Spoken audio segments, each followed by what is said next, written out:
Genèse chapitre 43. La famine s'apesantissait sur le pays. Quand ils eurent fini de manger le blé qu'ils avaient apporté d'Égypte, Jacob dit à ses fils, « Retournez, achetez-nous un peu de vivres. » Juda lui répondit, « Cet homme nous a fait cette déclaration formelle. Vous ne verrez pas ma face, à moins que votre frère ne soit avec vous. Si donc tu veux envoyer notre frère avec nous, nous descendrons, et nous t'achèterons des vivres. Mais si tu ne veux pas l'envoyer, nous ne descendrons point, car cet homme nous a dit, « Vous ne verrez pas ma face, à moins que votre frère ne soit avec vous. » Israël dit alors, « Pourquoi avez-vous mal agi à mon égard, en disant à cet homme que vous aviez encore un frère ?» Ils répondirent, « Cet homme nous a interrogés sur nous et sur notre famille, en disant, « Votre père vit-il encore?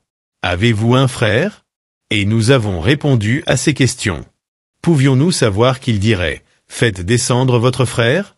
Juda dit à Israël, son père, « Laisse venir l'enfant avec moi, afin que nous nous levions et que nous partions, et nous vivrons et ne mourrons pas, nous, toi et nos enfants. » Je réponds de lui, « Tu le redemanderas de ma main. Si je ne le ramène pas auprès de toi et si je ne le remets pas devant ta face, je serai pour toujours coupable envers toi. Car si nous n'eussions pas tardé, nous serions maintenant 2 fois de retour. » Israël, leur père, leur dit, « Puisqu'il le faut, faites ceci. Prenez dans vos sacs des meilleures productions du pays, pour emporter un présent à cet homme, un peu de baume et un peu de miel, des aromates, de la myrrhe, des pistaches et des amandes. Prenez avec vous de l'argent au double et remportez l'argent qu'on avait mis à l'entrée de vos sacs. Peut-être était-ce une erreur. Prenez votre frère, et levez-vous, retournez vers cet homme. Que le Dieu Tout-Puissant vous fasse trouver grâce devant cet homme, et qu'il laisse revenir avec vous votre autre frère et Benjamin. Et moi, si je dois être privé de mes enfants, que j'en sois privé. » Ils prirent le présent. Ils prirent avec eux de l'argent au double, ainsi que Benjamin. Ils se levèrent, descendirent en Égypte, et se présentèrent devant Joseph. Dès que Joseph vit avec Benjamin, il dit à son intendant, « Fais entrer ces gens dans la maison, tue et apprête, car ces gens mangeront avec moi à midi. » Cet homme fit ce que Joseph avait ordonné, et il conduisit ces gens dans la maison de Joseph.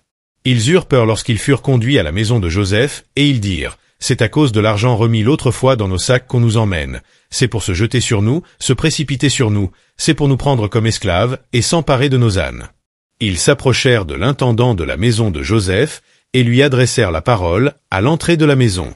Ils dirent, « Pardon. Mon Seigneur, nous sommes déjà descendus une fois pour acheter des vivres. Puis, quand nous arrivâmes au lieu où nous devions passer la nuit, nous avons ouvert nos sacs. Et voici, l'argent de chacun était à l'entrée de son sac, notre argent selon son poids, nous le rapportons avec nous.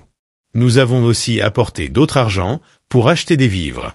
Nous ne savons pas qui avait mis notre argent dans nos sacs. » L'intendant répondit, « Que la paix soit avec vous. Ne craignez rien. C'est votre Dieu, le Dieu de votre Père, qui vous a donné un trésor dans vos sacs. Votre argent m'est parvenu. » Et il leur amena Siméon. Cet homme les fit entrer dans la maison de Joseph, il leur donna de l'eau et ils se lavèrent les pieds, il donna aussi du fourrage à leurs ânes. Ils préparèrent leurs présents, en attendant que Joseph vienne à midi, car on les avait informés qu'il mangerait chez lui. Quand Joseph fut arrivé à la maison, ils lui offrirent le présent qu'ils avaient apporté, et ils se prosternèrent en terre devant lui. Il leur demanda comment il se portait. Et il dit, « Votre vieux père, dont vous avez parlé, est-il en bonne santé? Vit-il encore ?» Ils répondirent, « Ton serviteur, notre père, est en bonne santé, il vit encore. » Et ils s'inclinèrent et se prosternèrent. Joseph leva les yeux, et, jetant un regard sur Benjamin, son frère, fils de sa mère, il dit, « Est-ce là votre jeune frère, dont vous m'avez parlé ?» Et il ajouta, « Dieu te fasse miséricorde, mon fils. » Ses entrailles étaient émues pour son frère, et il avait besoin de pleurer. Il entra précipitamment dans une chambre, et il y pleura. Après s'être lavé le visage, il en sortit, et, faisant des efforts pour se contenir, il dit, « Servez à manger. » On servit Joseph à part, et ses frères à part. Les Égyptiens qui mangeaient avec lui furent aussi servis à part, car les Égyptiens ne pouvaient pas manger avec les Hébreux, parce que c'est à leurs yeux une abomination.